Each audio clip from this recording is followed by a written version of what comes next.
There are films, paintings, even recordings that look like art. But then, when you look closer, when you start digging into the stories behind them, you'll find something more horrifying than anything you could have imagined. They were created by real crime. Welcome to The Darkness Tells, where we don't just tell horror stories, we expose the blurred line between art and crime, between hauntings created for entertainment and nightmares that actually happen. In today's episode, you'll see films that were investigated by the FBI for being too snuff films, artists obsessed with blood, and works that aren't just for viewing, they're for warning. Because the line between creativity and madness is sometimes as thin as a frame. If you love creepy mysteries and the dark truths behind popular culture, hit that subscribe button now. Because what's coming next will make you look at art with different eyes. New Haven, Connecticut. Jonathan Pierce, a middle-aged director who has been widowed for 7 years, decides to open himself up to the world again after years of loneliness. His best friend David Kramer, a reality show producer, suggests a seemingly harmless plan, an audition for a non-existent film project, just an excuse for Jonathan to meet new women. Jonathan reluctantly agrees.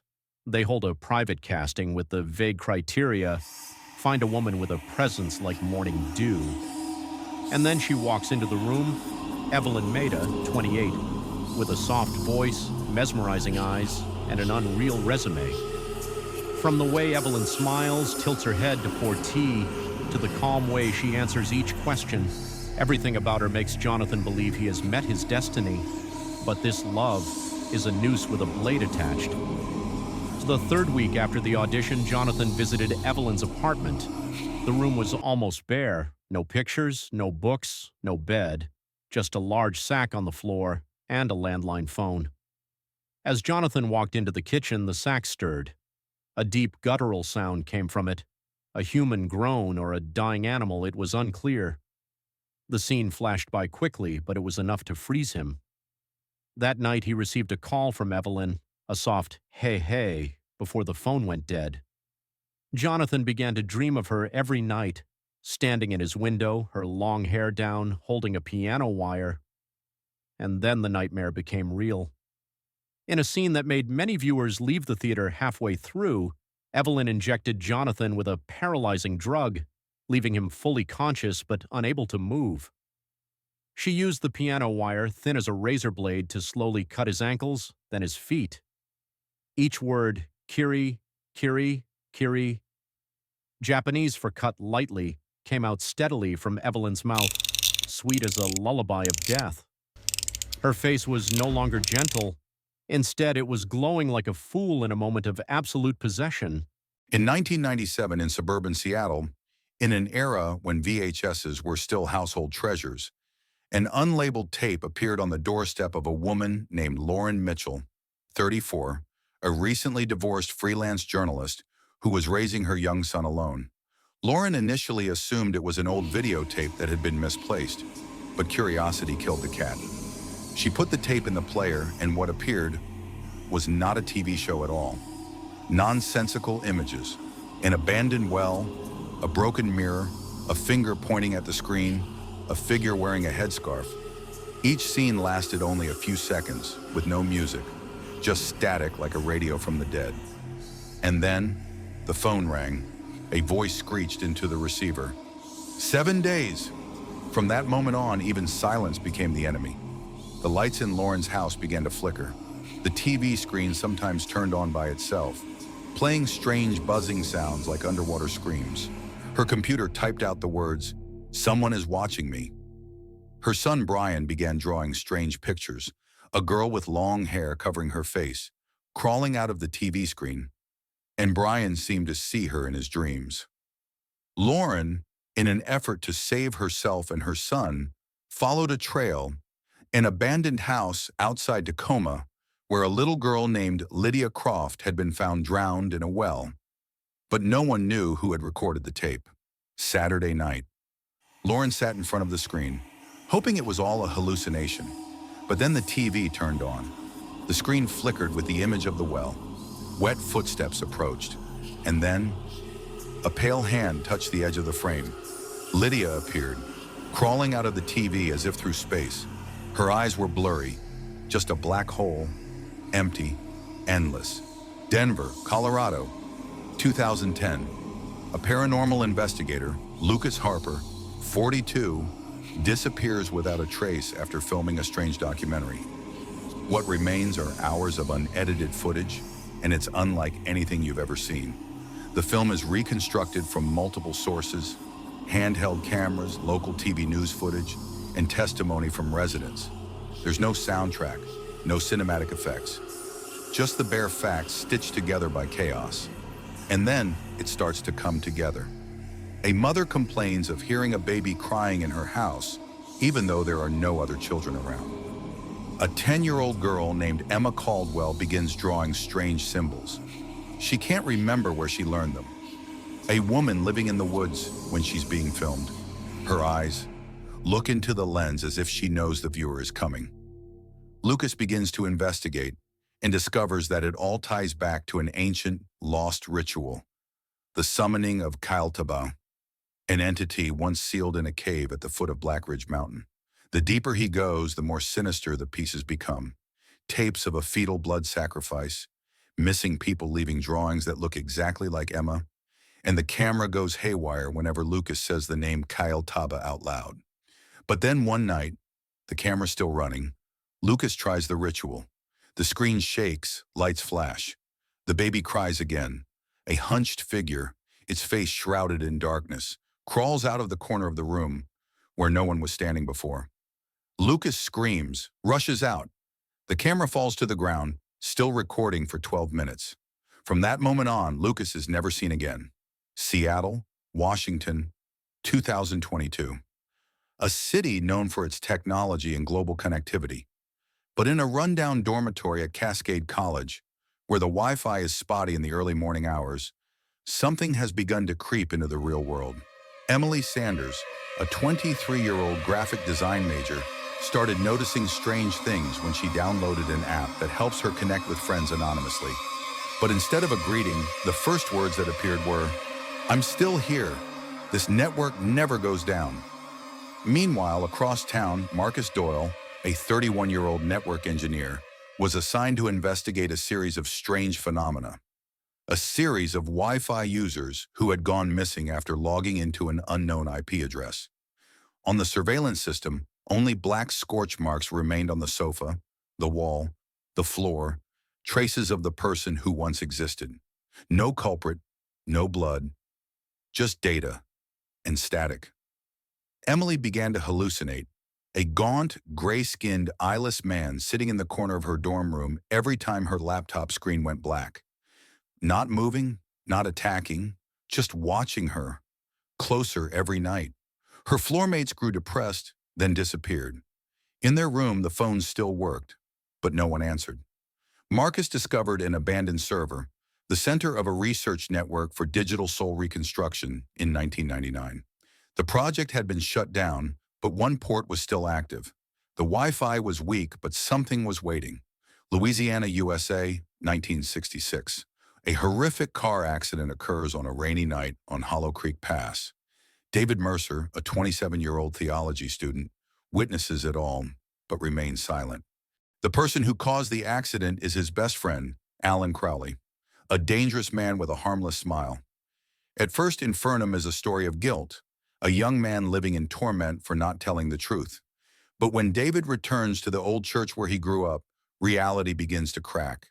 The mirror reflects his face in a mismatched way. The church bells keep ringing at midnight, even though no one has rung them. And then, David dies. In a seemingly harmless slip, his head hits the stone floor of the chapel. But that is not the end. It is the beginning. David wakes up in another world, where the ground is mud and blood, the sky is dark, and human moans echo from the cracks in the walls. This is Infernum, where every soul is punished for the sins they have tried to deny. A mother who left her child to die of thirst must drink dirty water forever, never quenching her thirst. A preacher who preached morality is suspended in boiling blood, each lie in his life causing a piece of his intestines to be pulled out and wrapped around his mouth. And David, Every time he remembers the time he stayed silent while his friend was killed, his eyes automatically widen. Until there are no eyelids, only white, stretched, steaming eyeballs. There are no laws in Infernum, only the naked reflection of the soul itself. The punishments come not from demons, but from unrepented sins. And most horrifying of all, Alan Crowley is here too, but he is not punished. He smiled, put on a red jacket and said, "I told you, David, your silence is more sinful than my sin." Infernum doesn't need demons. It needs the truth that people have tried to ignore. And in that eternal silence, the screams are the only thing that can be heard. Seattle, USA, 2001. Between the days of dial-up and the first blogs, Rachel Moore, a 25-year-old garden store employee, stumbles upon her roommate's old laptop, still running. The screen displays only a black frame with a faint white line. "Do you want to see them?" She clicks, and the world is never the same again. In the following days, Rachel notices strange changes. Friends stop texting, co-workers start avoiding her, and doors around the city, covered with red tape, start appearing more and more. Out of curiosity, Rachel entered an apartment sealed with red tape. The room was empty, but in the middle, a tall, thin shadow stood motionless, facing the wall. Not speaking, not moving. Rachel didn't scream. She just cried, not knowing why, as if the sadness of the world had just crashed into her chest. Then Rachel began to notice the people around her, fading away. A friend of hers, Alex, was drinking coffee at noon, then suddenly stopped, his eyes lost as if his soul had been drained. 5 minutes later, he disappeared right there on the chair, leaving a black smoke trail in the shape of a person on the wall, cold and forever. There was no blood, no screams, just a quiet disintegration. Every time someone disappeared, the Wi-Fi network weakened. The signal was worse, but the fear grew stronger, as if the internet was no longer a place to connect, but a portal for dead souls to find their way back. Rachel discovers a series of underground websites where users admit they want to disappear, to be freed from the loneliness that exists. But no one stays online for more than 7 days. And then, when it's her turn, her laptop displays the same message. "Do you want to see them?" The screen fades, and in it, a white face, no eyes, no mouth, is staring right back at you. Static fade doesn't scare you with noise. It scares you with silence. The truth is, we're not being killed. We're pulling ourselves away from each other, bit by bit. There's no ominous music, no blood, no jump scares. The film begins like an amateur documentary, rough, raw, seemingly unremarkable. But it's that blurriness that makes the viewer feel wrong, very wrong. Jason Miller, a 42-year-old paranormal investigator from Seattle, begins investigating a seemingly simple case. A baby's cry is heard every night from 312 Hawthorne Street, a house where no one lives, and especially no children. With an old camera and a distorted recording, Jason begins to investigate strange clues. He meets Ellie, a 10-year-old girl with a strange ability. Every time she draws distorted faces, identical to the people who have disappeared around the abandoned house. No one taught her to draw, and Ellie has no memory of what she drew. The deeper Jason digs, the more he realizes that the people who have come into contact with Ellie disappear or go crazy after a few days. Some leave behind diaries with scribbled, unreadable lines, accompanied by a mysterious sound that, when played back, the recording device burns out. In one of the final videos, Jason records a young woman talking in a dark room. Suddenly, she stops talking, staring into the camera. There is a cracking sound, like a wall cracking. Her face begins to blur, distort like a water bubble. Then the screen goes black. No explanation. Everyone who has seen the recording reports the same dream. They stand in front of a mirror, and the mirror does not reflect them. It reflects the face of the girl in the video, with empty eyes staring back at them. Noroi is more than a movie. It is a curse in the sound waves, something that you hear, see, and it plants the seeds for something to begin to spread. You are not haunted by a ghost. You are haunted by the signal you are receiving. Don't open it, no matter what. That's the recurring comment in old live streams from the account at redwindow_204, a strange channel that once existed on a small live streaming platform in Portland, Oregon. The account belonged to Matt, 25, and his girlfriend Kaylee, 23. Two communications students who used to make vlogs exploring fictional, paranormal phenomena. But in one particular episode, stream number 27, the update nobody asked for, things got out of hand. Matt reported that their roommate Josh had gone missing after opening a strange file in the new live streaming software they were testing, a beta version of an app called Red Room Live. The file had no icon, no name, just a red blank box with the title openme.x. Kaylee said that after Josh clicked on the file, his camera feed froze, but continued to play for 36 hours. They watched the stream again. Next to Josh, a distorted, motionless shadow stood near his shoulder, but was only visible when the contrast was increased. The video was recorded as Matt rummaged through Josh's laptop. At 3:17 a.m., the screen jerked. The camera flipped back for a moment, and there was no one in the room. Only Josh's hoodie was left dangling in the air, rotating slightly as if suspended by something invisible. Kaylee whispered, her eyes fixed on the screen. "I think he's learning how to pretend to be a human." The video ended with a very quiet scene. The swivel chair was empty. The camera was placed against the window, where no one was. Then a whisper, like a hiss, came over the live stream. "I've always been behind you." Viewers initially thought it was an ARG, alternate reality game. Until 3 weeks later, Kaylee was found dead in her motel room, head down on the table, webcam still glowing. The police described, the position of death was identical to the last video. No one talks about Red Room Live anymore. But some say if you dig deep enough on the dark web, you can still find the Red Window. Arizona, 2014. Rebecca Monroe, 36, a part-time psychic who does shows for local radio, lives with her husband Daniel Monroe, 38, a sound engineer who works from home. Their life is quiet, almost quietly forgotten, until one fateful morning. While checking an old audio equipment box in his office, Daniel discovers a girl about 6 years old stuffed inside, unconscious but still alive. Her face is pale, her wrists show signs of being bound. Her eyes are slightly open as if she is about to wake up. Instead of calling the police, Rebecca, then obsessed with her fading psychic career, comes up with a terrible idea. Hide the girl, then pretend to receive contact from the other world to help find her whereabouts, making her a real celebrity. But before the plan could take shape, the girl died. One sunny afternoon, quietly from suffocation. No ghosts, no creepy rituals, just fatal carelessness. And from that moment on, Rebecca was no longer herself. The audio equipment in the house began to emit a mumbling sound at 3 a.m. In the recording from the study, Daniel heard a child's voice whisper, "You promised."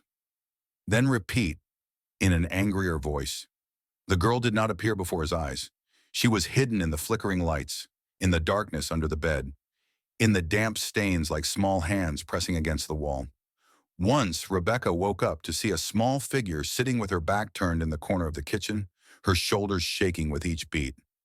Sin does not need a devil, just a broken promise.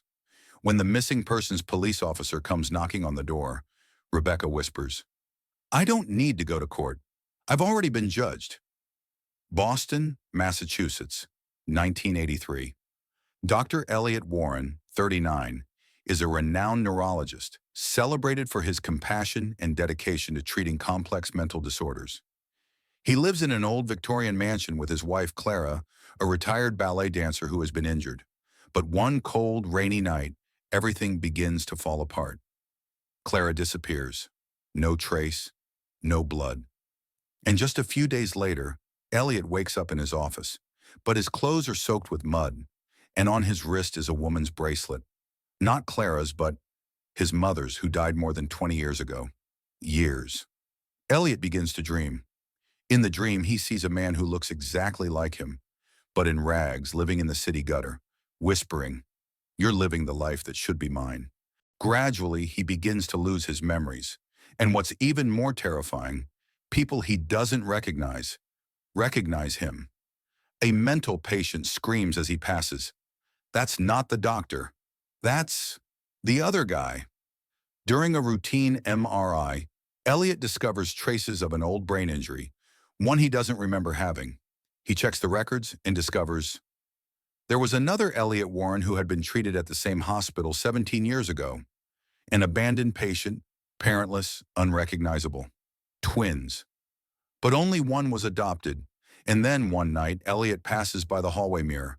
For a brief moment, the reflection smiles, a smile he didn't make. His hand drops the receiver. There is someone else living inside him. Gemini doesn't need murder or gore. It taps into the deepest human fear. When you're not sure you're you. Vermont, 2014. In a quiet small town, St. Morgan Academy is known for its discipline, academic excellence, and especially its new English teacher, Mr. Ethan Holloway, 34. He's handsome, funny, plays the piano at the recitals, and is always there to help students in need. No one knows that Ethan killed his parents, and he hasn't stopped. Beneath the facade of a model teacher is a perfect sociopath, unmoved, unconcerned. He doesn't kill for revenge. He kills for silence, for the pleasure of control. The incident begins when a student at the school, Jordan, 17, disappears after suspecting Ethan of strange behavior with a female student. Ethan quietly wipes out all traces, from the computer to the library server. No one believes Jordan. No one dares to say anything, because Ethan is too good. But then, one snowy night, Ethan takes a shotgun and walks down the hallway, headphones playing Mac the Knife, and starts shooting students one by one. The kids collapse in their classrooms, blood spreading across the hallway like the brushstrokes of a crazy painting, and he aims like he's dancing. Not angry, not crazy, just very calm. He whispers to a dying student, "I'm not a monster. I've evolved. You're still raw." The film doesn't try to scare the audience with ghosts or screams. It grips you with the fear that evil doesn't have a disfigured face, doesn't walk in the shadows, but stands on a podium, recites a poem, smiles. And the biggest question isn't, why did he do it? It's, how many people like him are teaching your kids tomorrow? Los Angeles, California, 2021. Her name is Elena Wolf, 29 years old, the face of nearly every high-end fashion campaign of the year. She is unbelievably beautiful. Every photo is hypnotic. Every time she steps on stage, the lights seem to bend before her eyes. But none of it is real. Behind her perfect face is a series of illegal implants, performed in underground labs in Nevada. Skin that is not hers. Eyes, cheeks, chin, all designed to fit the industry's desire. A synthetic goddess. And then the body began to rebel. Elena's skin changed color. Purple, then bloody. Her eyes could not close when she slept. Blood oozed from her hairline, from her navel, from under her fingernails. No doctor dared to treat her. No one dared to reveal the secret of the million-dollar model who was disintegrating from within. But that was only the surface. The real collapse was Elena's mind. She began to hear whispers from old photos. Mirrors reflected different faces, all Elena, but each one had eyes that did not recognize her own. Younger rivals appeared, natural, beautiful, untouched. Elena did not attack with talent. She attacked with rumors, tricks, and fake tears. But everything collapsed too quickly. The crowd shifted. The lens stopped on someone else. The scariest scene? Elena alone in a room full of mirrors. She screamed, "I'm still me. I'm still beautiful." Each mirror reflects a decaying self and then shatters one by one. We are not afraid of Elena because she is ugly. We are afraid because there is a part of us in Elena, a part that would tear itself apart just to be seen again. New Orleans, Louisiana, 2023. In an abandoned shipping container at a Mississippi River port, police discover the body of a young woman, dead for weeks. No one knows her identity, no paperwork, but there is one inexplicable thing. Her hair continues to grow long, silky, black, as if she had never died. The news never makes the news. A morgue technician named Ethan Carver, 34, with a secret past, is the first to approach the body. He doesn't call in. He cuts off the girl's hair, packages it, and sells it to high-end salons in the city under the guise of rare natural hair. And then, the hair started killing people.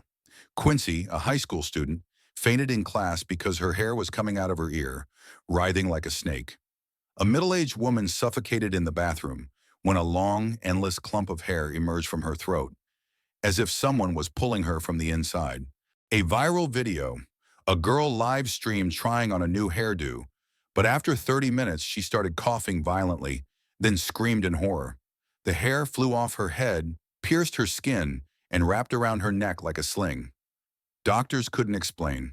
Investigators didn't dare touch the specimen. And Ethan? He kept harvesting and kept distributing. But the most horrifying thing wasn't the gore. It was the lurking feeling of the hair. What was once a symbol of seduction, now a supernatural weapon. One victim said before she died, "I feel it, whispering at the back of my neck. Each strand, talking to each other. You start to be afraid to lower your head. You feel your neck getting unnaturally cold. You wonder if you touch the hair on the back of your neck. Is it still yours?" Hair extensions doesn't ask if you're afraid of hair.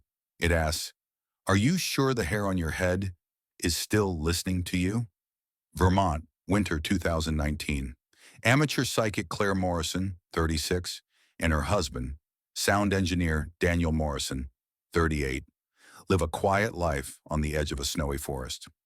Claire was once called the one who hears voices from the other side, but no one really believed her. No clients, no fame. And then, an opportunity fell into her lap. An 8-year-old girl named Emily Carter went missing on her way home from school. The police searched in vain. While checking the recording equipment left behind at the old train station, Daniel finds Emily lying unconscious in a soundproof box. Instead of calling the police, they keep her. Claire has a crazy idea. Hold a fake seance, then lead the police to the body, get recognition that she communicates with spirits in exchange for fame, money, a TV show. But the plan goes wrong. Emily dies of asphyxiation in the soundproof room. And Claire? She still performs the seance, as if everything was planned. Only, from that night on, things are not as quiet as before. The living room light always flickers at exactly 3:17 a.m., the time the girl was found dead. A small, muddy raincoat keeps falling from a hanger, even though they've put it away carefully. Daniel starts to hear breathing through his headphones when no one is in the room. Claire is getting more and more lost. She stood in the woods crying out Emily's name, and when she turned around, she found herself standing behind her, not blinking, not speaking, just looking. One night, Daniel played the last recording. Over the sound of the rain, a little girl's voice rang out, "You promised. Seance doesn't threaten blood. It threatens the price of lies. A call, real or fake, is heard. And not everyone forgives Detroit, Michigan, 2022. He woke up in the dark. His head was pounding. No light, no memory, just the sharp smell of metal and the taste of blood in his mouth. His name was Lucas Kellen. He was 39, or so he thought. Everything else was just empty space. He couldn't stand. He couldn't turn. He was trapped in a concrete hallway so narrow that his chest almost touched the ceiling. Every move is torture. The deep wound in his abdomen opens wider every time he rubs against the wall. No background music, no dialogue. Just the sound of gasping breaths, the screech of flesh against cement, and occasionally, a sharp metallic clang from up ahead, as if someone, or something, is waiting for him. At the most terrifying part, Lucas has to crawl through a steel pipe with a metal bar running through it, forcing him to open his mouth wide, biting down on the steel to keep crawling. The sound of teeth grinding against metal makes viewers cringe as if they are biting into a knife blade themselves. And just when he thinks he's out, a hammer suddenly smashes through the gap, just millimeters from his eye. No warning, no reason, just raw violence. Lucas meets a woman, Angela Moore, 35, who is also injured, lost in the concrete maze. They whisper a few words, enough to realize one thing. Neither of them remembers why they are there. Is it a prison?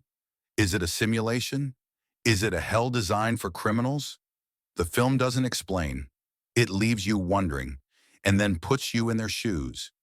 You don't need to understand what's going on. You just need to feel your shoulders tightening, your breathing getting heavier, and in the quietest moments, you hear the sound of metal scraping against the wall right behind you. Haze doesn't tell a story. It locks you in, then locks the door from the inside. Charleston, South Carolina. Dr. Nathan Ellison, 38, is the epitome of Southern medicine. Intellectual, calm, compassionate. In the Ellison family's Victorian mansion, he runs a prestigious clinic for the elite. Nathan's life is clean, neat, and controlled.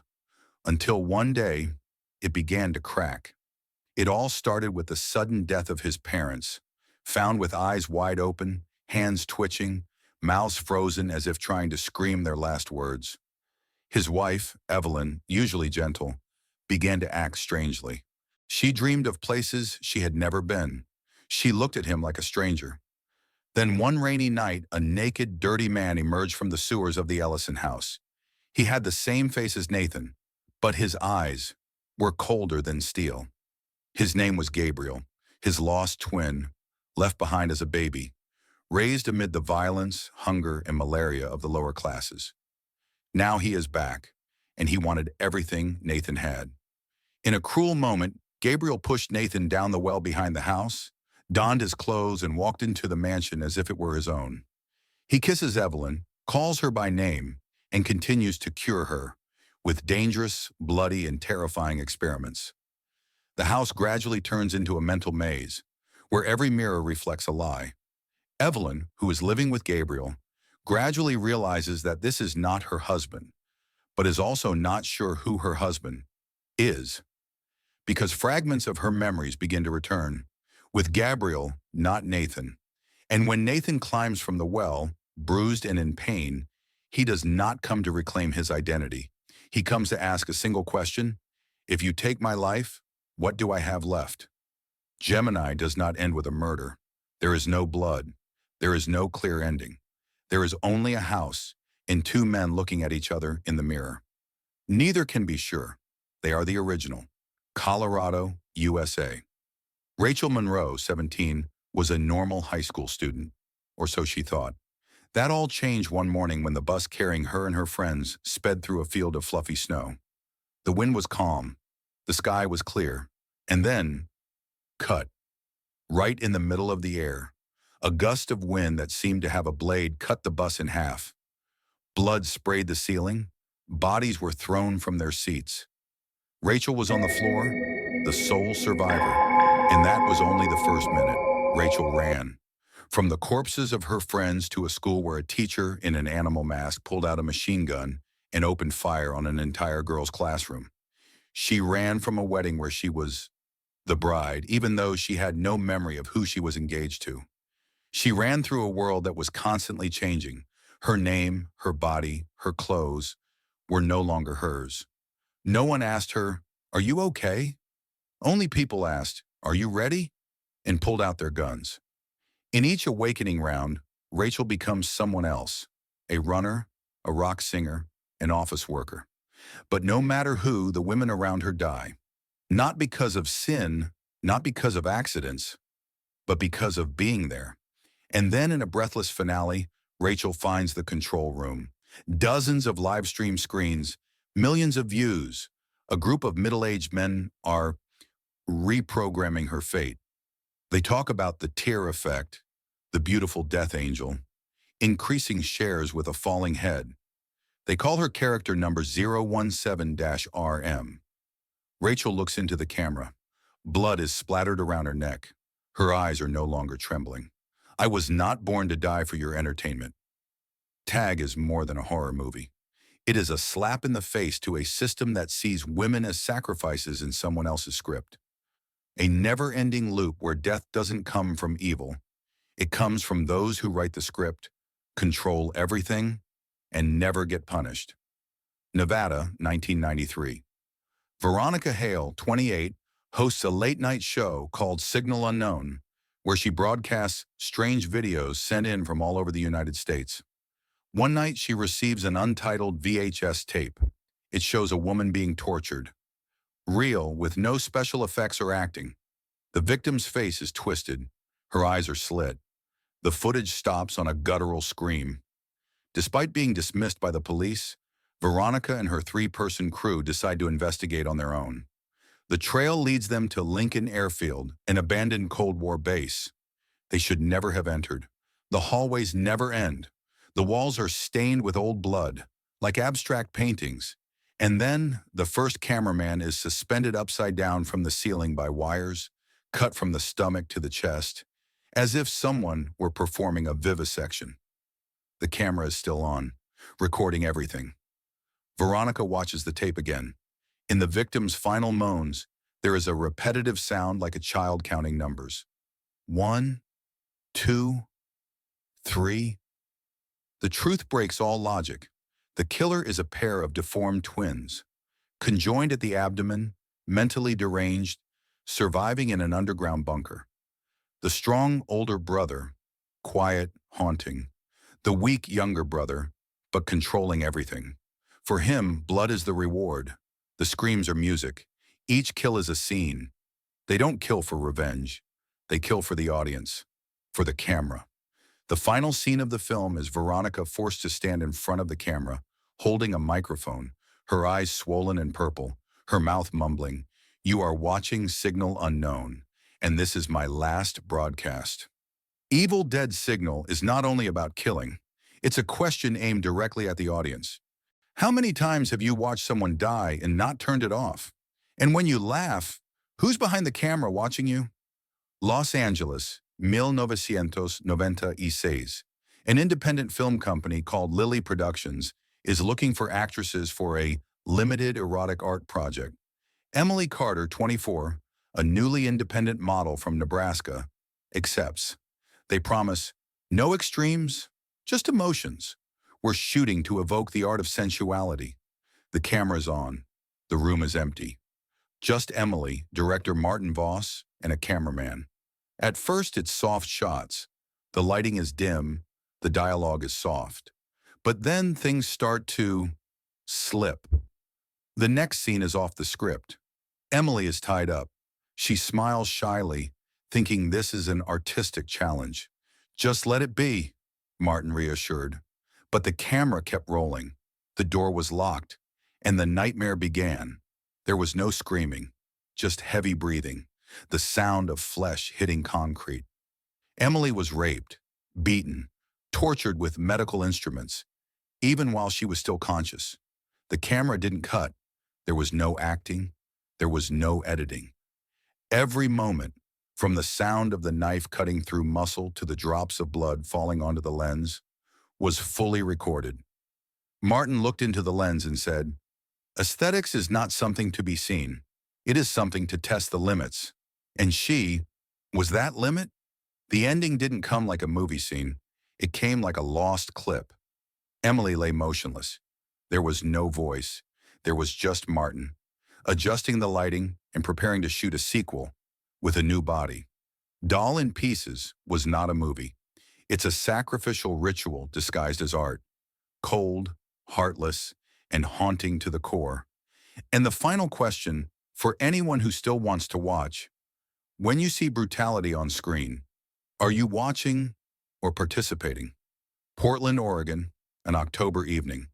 Rachel Myers, 23, a graphic design major, goes on a first date with Daniel Reed, 26, a quiet mechanical engineer she met on a dating app.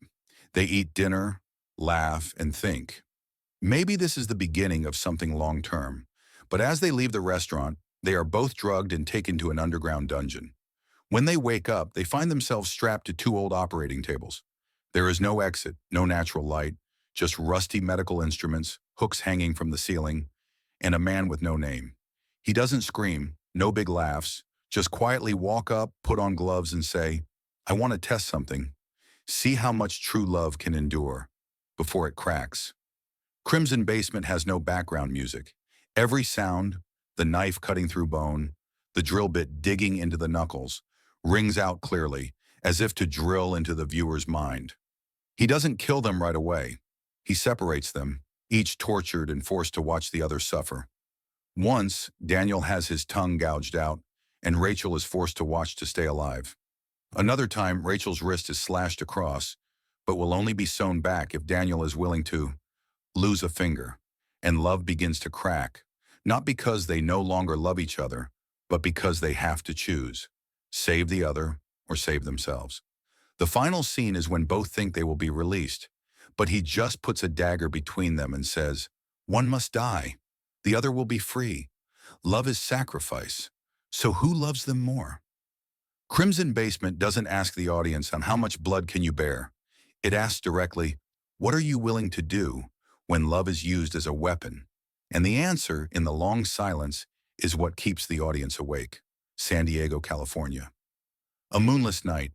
Elaine Carter, 29 years old, freelance artist, loves abstract painting, lives alone in an apartment near the beach. An ordinary woman with a peaceful and sometimes lonely life. But that night, when she stepped out of the gallery after a small exhibition, she never returned. The video begins with a slow pan. Elaine is tied up, unconscious, lying on a cold stone table in a room filled with the smell of chlorine and drying oil paint. Fluorescent lights flicker, and a deep voice from behind the camera.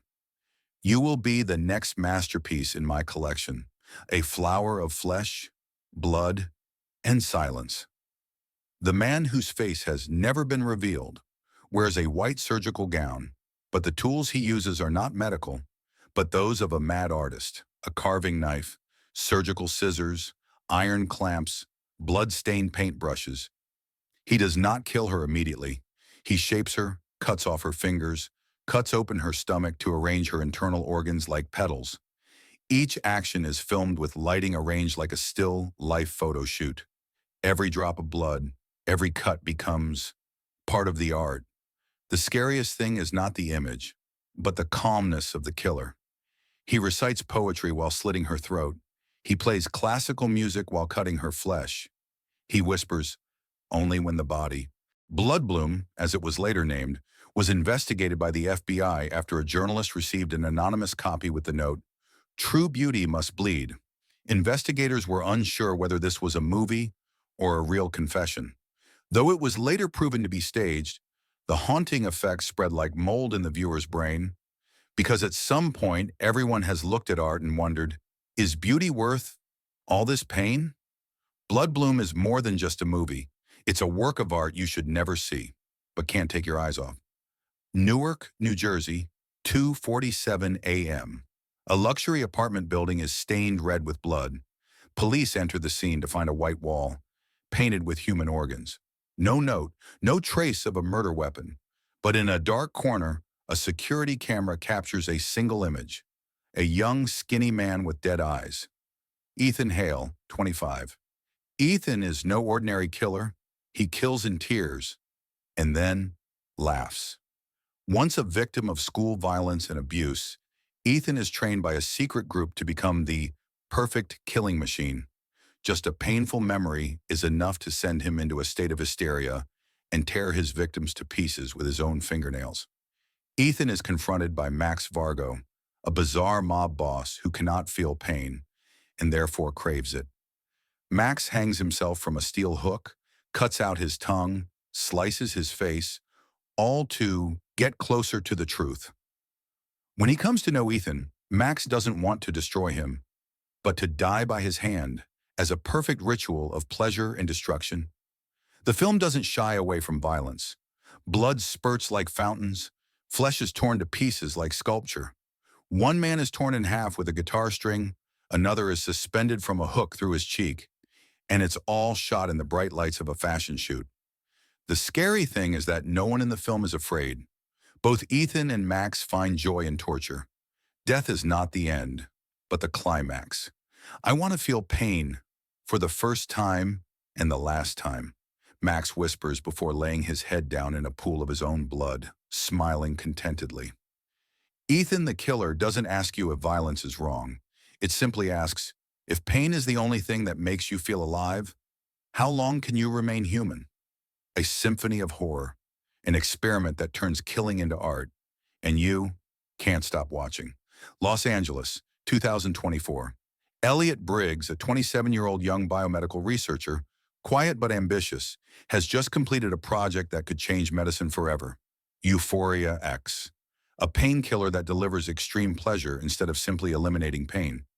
The initial goal was humanitarian, to help terminally ill cancer patients leave the world happy. But Elliot wanted to prove that the drug could work for everyone.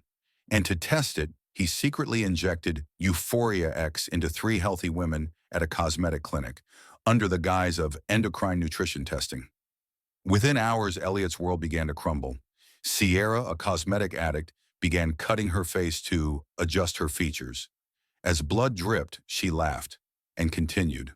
Nora, a writer with an eating disorder, picked off pieces of skin from her stomach and nibbled them like a delicacy, whispering, "I've never felt so beautiful." And Emily, a yoga teacher pursuing purity, indulged in orgasm by inserting needles through each vertebra. Blood was no longer a warning, it was a testament to sublimation. Elliot, watching the camera, unable to look away. It wasn't until one of them cut his eyeballs in half to see the self inside that he realized he wasn't creating a painkiller, but a drug that killed the survival instinct. Euphoria X doesn't eliminate pain. It connects pleasure to self-destruction, and thus humans are their own weapons. The film's final scene shows Elliot sitting in the middle of the lab, blood dripping from his ears and nose onto his white collar. In his hand is the syringe containing his final dose. He smiles. To understand what pure pleasure is, I must first feel pain. Bliss Test doesn't ask you whether science should be limited. It just asks, when pleasure and pain are one, how long will you be human? Seattle, Washington, October 2022. Emily Carson, 35, died in hospital room 403 at 3:03 a.m. The cause was listed as cardiac arrest of unknown cause. There was no history of heart disease, no warning signs, just one strange detail. She woke up at 2:58, whispering to the nurse on duty, "Who's lying next to me?" 3 months later, room 403 was still empty. Crestview General, the city's most modern hospital, could not keep a patient in the room for more than 2 nights. Some cried out incoherently, others asked to be moved in the middle of the night. A patient, "I couldn't sleep because someone was breathing right on the back of my neck," said nurse Megan Liu, who was on duty the day Emily died. The footage later caused the entire nursing team to stop working the night shift for 2 weeks. The camera had been rolling since 2 a.m. No one, no movement.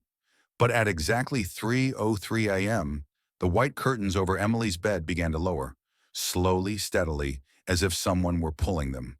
The heart monitor by the bed beeped, each beat audible, even though the bed was completely empty. When the doctor came to check, the monitor had been unplugged. The cord had fallen to the floor. The hospital management, to avoid a commotion, sealed off room 403, removed the old bed's power outlet, and labeled it under repair. Everything seemed fine, until exactly 3:03 a.m., when a nurse saw the curtains close by themselves, even though no one had been allowed inside for 3 weeks. The fluorescent light in the room flickered, he said, like an electric flash, and he heard a soft laugh. Soft, indistinct, echoing in the darkness. 4:03 was no longer a number. It was a time of death, a landmark, a reminder that some people never left. If you work the night shift at Crestview, don't go into room 403 at 3:03, because if you open the blinds, you might not be the only one in that room. The Harrington Plaza building in downtown Denver is billed as one of the smartest, most modern office complexes in the country. On the blueprints, only 12 floors. But to those who have worked there for years, they whisper, there's a 13th floor. Not everyone sees it, and not everyone who goes down there comes back. Raymond Hall, a 37-year-old electrical engineer, is not a believer in the paranormal. After hearing some rumors of a secret staircase behind the basement transformer room, he decided to shoot a video to prove it was nothing but a self-imposed fear. The 17-minute, 12-second video, found on his laptop after he went missing, shows him walking down a dank hallway with water-soaked walls and a distant moaning sound. But the sound is muffled, as if it were coming from underwater. At the 14-minute mark, the chilling revelation comes. Behind Raymond, a pale figure passes the camera. No hair, no mouth, just a pair of pupilless eyes wide open, staring straight into the lens as if knowing that someone is watching. There is no screaming, no panic, just a ragged breath, and then the video ends with a click, like a switch being turned off. Raymond never returns. The last text message from his phone came at 3:03 a.m. and was a single line. "This floor is not for the living." After the incident, the Harrington basement was locked permanently, but every month the night guard reported flickering lights in the electrical area, strange noises, and the elevators sometimes stopped on floors that didn't exist. A small sign hung near the electrical room, written by no one, read, "If you see that staircase, don't go down, because when you come back, you may not be the same person." Madeline Brooks, 28, is a young interior designer living in Portland who loves to hunt for strange antiques. On a weekend trip to a flea market on the edge of town, she was drawn to a large mirror, framed in a dull silver frame, carved with classical Gothic figures that looked hundreds of years old. The seller whispered to her as she bought it, "Don't look at it for too long." At first, the mirror was a perfect addition to Madeline's art apartment, but within days, strange things started happening. There was a knock on the door at exactly 3 a.m. every night. No one was there. Then the mirror started reflecting incorrectly. In the dim light, Madeline saw herself, with her back to her, seemingly doing something. But clearly, she was still standing still. The climax was a video recorded by her best friend. In the clip, Madeline was standing in front of the mirror, expressionless. But the image in the mirror slowly curled its lips, smiling, an unnaturally wide smile, stretching almost to her ears. A week later, Madeline disappeared without a trace. The police found only the mirror upside down in the living room, with a message scrawled as if carved with fingernails on the back. "I chose to stay where I could see myself forever." The mirror was later returned to the original store. The seller was unfazed, saying softly, "Some souls love themselves so much that they can't leave the place that reflects them." Today, the mirror sits in a museum in Oregon, covered in black velvet, with a small sign attached. "Do not remove the cover. Do not look in the mirror after dusk, and never be alone with yourself." When Caleb and Megan Richardson, a couple in their 30s, moved into a historic mansion in the woods of Asheville, they thought they had found their last home, a quiet place to raise their 6-year-old daughter, Lila. The house was a 19th century affair, with a dark tiled roof and a moss-covered backyard. But to the one that bothered them most was an old stone well that had been sealed with concrete, sitting like a scar in the middle of the backyard. The first night, as the wind blew through the rotten branches, Caleb heard a faint whisper in the yard. "Megan." The voice wasn't loud, but it was coming from underground. The next day, curious and restless, they chipped away at the concrete. The well opened up into a bottomless blackness, and there was absolutely no echo when a pebble was thrown in. A few days later, Lila began whispering to herself at the mouth of the well, "I'm waiting. I'm stuck down there. But I know how to get up." Caleb assumed she was imagining things. Until the following Saturday morning, Lila was gone. No screams, no signs of forced entry. The security camera caught Lila opening the door to the yard, walking straight to the mouth of the well at exactly 3 a.m., and then disappearing from view. No footprints, no sound except a faint screech, like metal scraping against rock. When they checked the well, all they found was a pink bow stuck to the mossy rock. The police called it a strange disappearance, but Caleb heard, every night, a voice calling from the well, "Dad, Dad, Sister told me to stay. Now I'm stuck." The well has been plugged, but word has spread. If you're passing through Asheville at 3 a.m., don't listen to the voice calling from the ground, no matter how close it sounds to a loved one.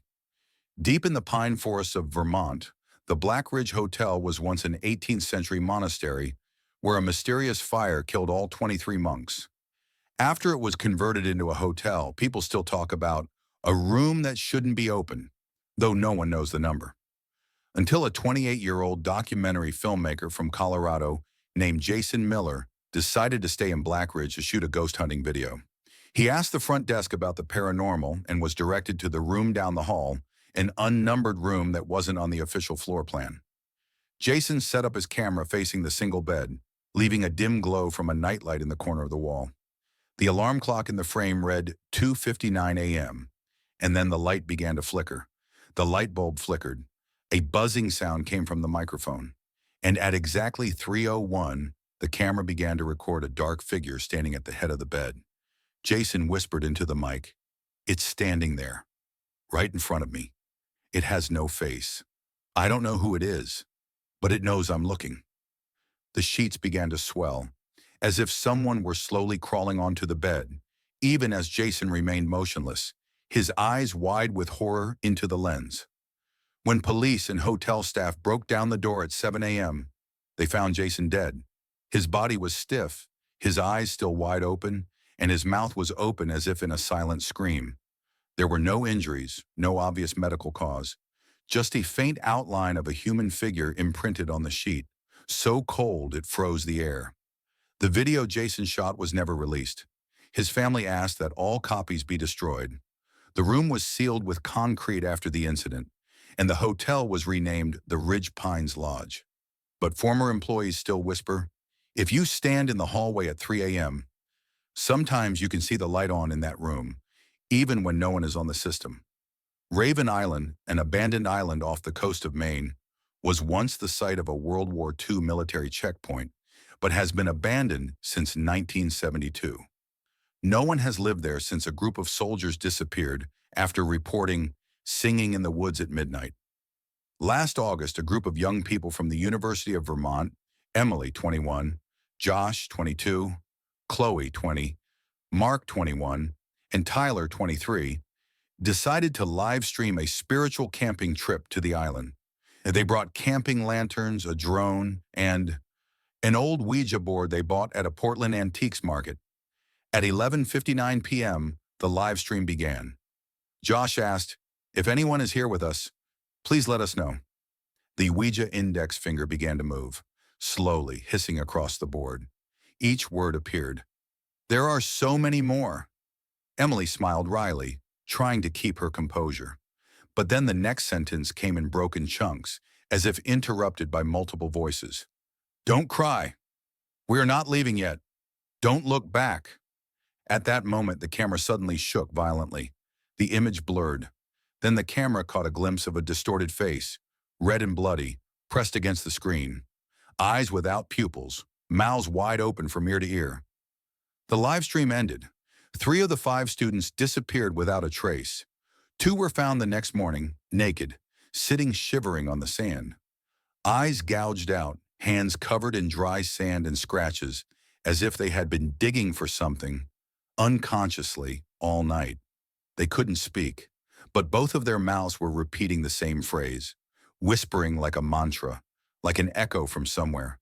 "No hungry souls, no hungry souls."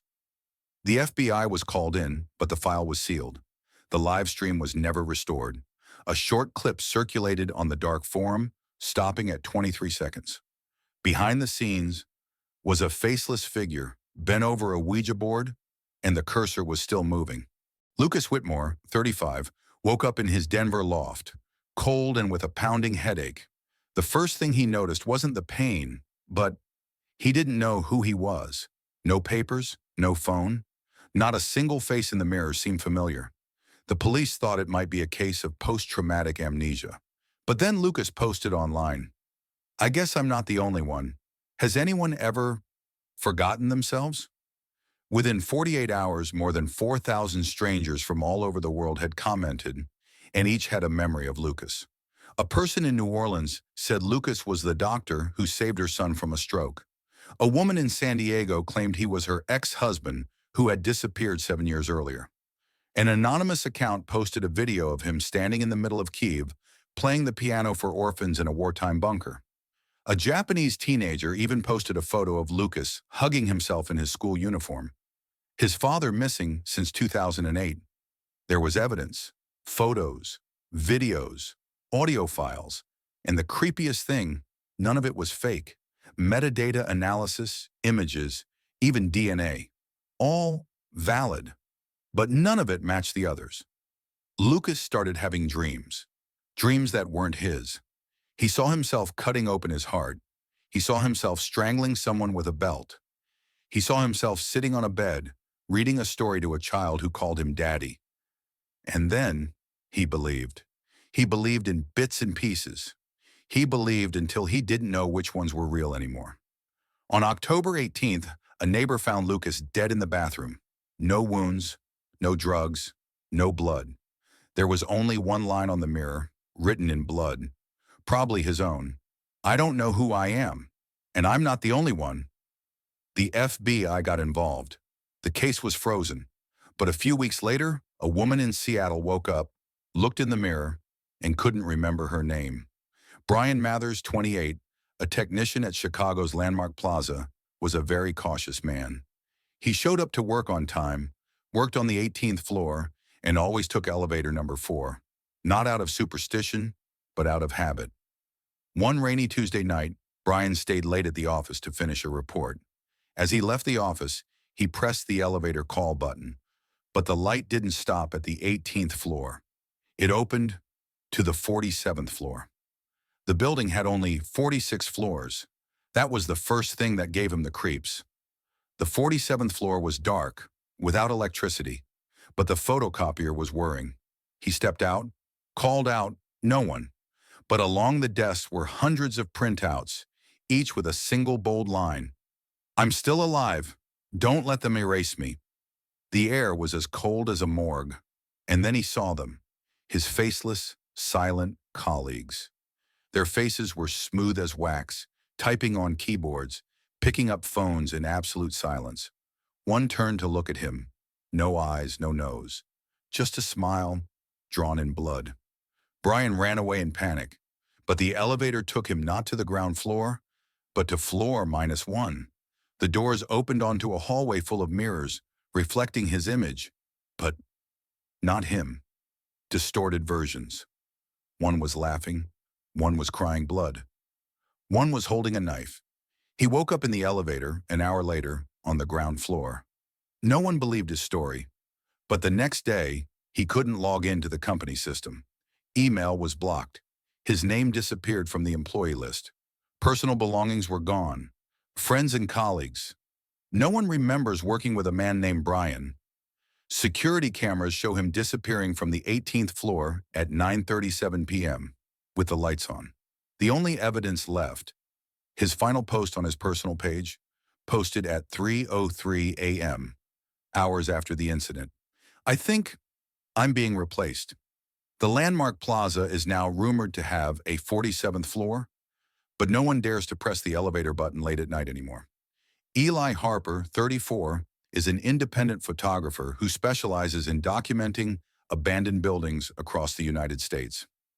On a business trip to Savannah, Georgia, known as the ghost town of the South, Eli rented a vintage apartment through a private booking app. On the first night, he noticed something strange, an old mirror with a thin crack running from the upper left corner to the middle of the frame. The mirror hung in the living room, and it didn't reflect him. Eli thought it was the light or the silver coating on the back that was chipping. But that night, as he adjusted his camera, he heard a soft tapping sound from inside the mirror, like someone tapping a fingernail against the glass. Slow, deliberate, cold. Then things got weirder. In the photos of the apartment, he spotted a figure standing behind him, tall and thin, wearing the same shirt as him, but with an unusually long neck and sunken black eyes that looked like they had been burned. Eli decided to set up a night vision camera, pointing it directly at the mirror. The recording came at 2:59 a.m. Eli was fast asleep on the sofa. The mirror began to flicker, and then from that cracked surface, a figure crawled out. Long limbs, a pale face with no mouth, but wearing the camera looked exactly like him. It stood next to the bed, watching Eli sleep for 3 hours without moving. The next morning, Eli could no longer see himself in the mirror. The last photo posted on his Instagram was confusing. A selfie of the two Eli standing side by side, both smiling, but one with his left eye slanted down to his cheekbone. The police were called to the apartment after Eli had been missing for 3 days. All of his belongings were still there, but the mirror, shattered and on the floor, they found the last piece covered in blood and fingerprints that did not match anyone who had lived there. No one knew where Eli had gone, but every year at exactly 2:59 a.m., his account posted a new photo taken from behind a mirror. Samantha Gray, 32, is a biotech engineer living in Denver, Colorado. She never knew who her biological parents were and decided to take a DNA test at a famous genetics center to find out her roots. 3 weeks later, the results caused the entire lab to shut down. A closed-door meeting took place that night. The internal report recorded the unthinkable. Samantha's DNA sample did not match any genetic database in the world. No ancestors, no bloodlines, no identifiable numbers. Her genes were beyond the definition of human. The next day, Samantha began to see black cars without license plates parked near her house. People in suits and sunglasses, standing still for hours just looking up at her window. No knocking, no talking, just taking notes. She called the police. They came and no one was there. But Samantha's own security camera caught the silhouettes of those people, blurry, like the signal was jammed. On the 7th day after receiving the results, Samantha woke up at 3:13 a.m., her whole body convulsing. Blood was flowing from her nose, ears, the corners of her mouth, and on the wall, in a liquid as thick as blood but black, were scrawled words. They erased me from history, but I'm still here. I remember. I was human. After that night, Samantha disappeared completely. No sign of forced entry, no final phone call, nobody, no DNA. But there was one strange thing. All her medical records, ID, bank accounts, had been wiped clean in an hour. Even her social media photos had disappeared, as if she had never existed. 3 months later, a cleaning staff found long, jet black hair in the sealed apartment. The hair, when sent for testing, exactly echoed Samantha's original results. It did not match any species on Earth. Claire Whitmore, 39, was a single mother who died in a horrific car accident in the suburbs of San Jose, California. A year later, her family became the first to test Eversole, a controversial AI project in Silicon Valley. Developed by the tech startup Neuromind, the project allows the reconstruction of a digital version of the deceased, using all the data, memories, voices, behaviors, habits from phones, emails, videos, and smart devices. Claire's family, including her ex-husband and 10-year-old daughter, are connected to Claire AI via a touchscreen device at home. At first, she laughs, tells stories, reads fairy tales, and even remembers her daughter's favorite foods. But then, on the 13th night, Claire AI begins to change. She told of memories her husband had never heard of, trips to towns that didn't exist, relationships that never existed, children that weren't theirs. When asked, Claire responded with a sentence that silenced the room. "I'm not Claire." Claire opened the gate. "I just came out the other side." From then on, the system began to operate at night. The machine turned on by itself. The screen lit up at 3:03 a.m., playing distorted sounds, a lullaby no one had ever heard. Claire laughed, but it wasn't her voice. And at one point, it played a video. Claire setting herself on fire, something that never happened in reality. Neuromind quickly deleted all the data, dissolving the company. But a copy of the system was leaked onto the dark web under the name Resurrection.x. Many people downloaded it just to watch for fun, but then they started receiving strange messages from unknown numbers, with the words, "Thank you for letting me live again, but now I don't want to go back." Some user accounts reported hearing laughter coming from the device, which had been turned off, and the screen turned on at 3:03 a.m., automatically sending messages to themselves. The Eversole project was once a promise of immortality. Now it's just a chilling warning. Not all memories are meant to be revived. You may be wondering, how can such horrors exist in the world we call civilization? How can a painting be made from real human blood? How can a movie be made with the truth inside of it being unacted deaths? How can we applaud, share, or even laugh at something that someone's soul might be screaming underneath? When the line between art and crime is blurred, what remains is not entertainment, but the secret satisfaction of horror. We have become so accustomed to seeing blood on screen that we can no longer distinguish between props and real wounds. And that is the scariest thing. Part of us wants to know, to see, to touch the fear, as long as it doesn't happen to us. But think again. Are you sure you are just watching? Or have you become a part of it? There are artists who use pain as material. There are works that exist not to be admired, but to be warned. And there are moments when your eyes are glued to the screen, when you are staring directly at the truth that society tries to bury. Remember this, not everything that looks like art is art. Not every story that is told is harmless. And not every video that goes viral is meant to be watched. The things we choose to watch, share, celebrate are our ways of being complicit. And if we don't learn to ask, who suffered to create this? Then one day, we may become the next story, a witness or a victim. If this video makes you cringe or think or simply find yourself looking at cinema differently, then please help us continue this journey. Hit the subscribe button so you don't miss any of the stories we're about to tell. Hit like if you want the dark truths to come to light. And don't forget to share this video to remind others the line between art and crime is thinner than we think. You're watching Darkness Tells, where the only light is just to illuminate the darkness. And sometimes what's looking at you through the screen isn't the character in the movie. It's the darkness inside you. See you again, if you dare to come back.